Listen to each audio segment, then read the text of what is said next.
We all know how critically important this issue is, especially when it comes to making sure our kids have access to great education and great teachers, but we want to eliminate distractions, and this certainly is a huge issue for us here in Yonkers. And I joined a number of members of the legislature. We worked with Tish James, our Attorney General, last fall and proposed nation-leading social media legislation that I'm proud we got through. The legislature signed into law just a month and a half ago. And what it says is to the social media companies, number one, you can no longer monetize our children's mental health, that you cannot collect data about them and sell it to others for your personal gain.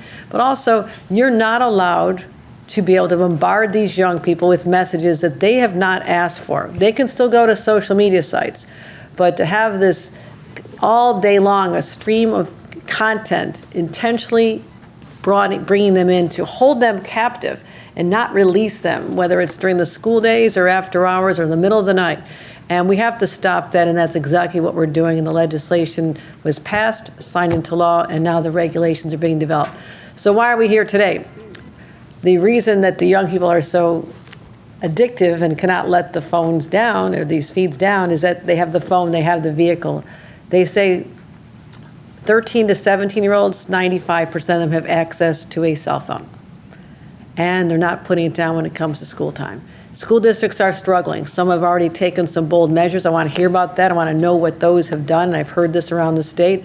It is going cold turkey in some districts where they've said no distractions, no smartphones, no earbuds, no cell phones at all in the classroom during the day.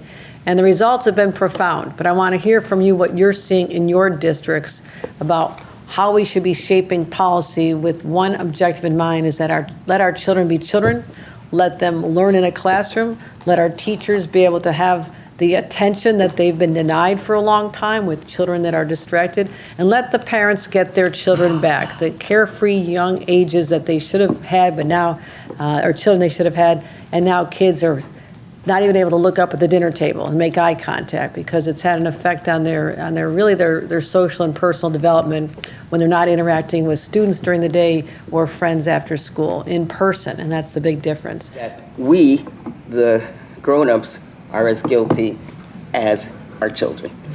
And people, learn what they live.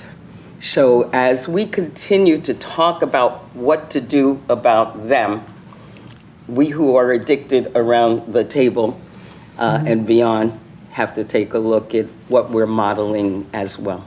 Excellent. Well said.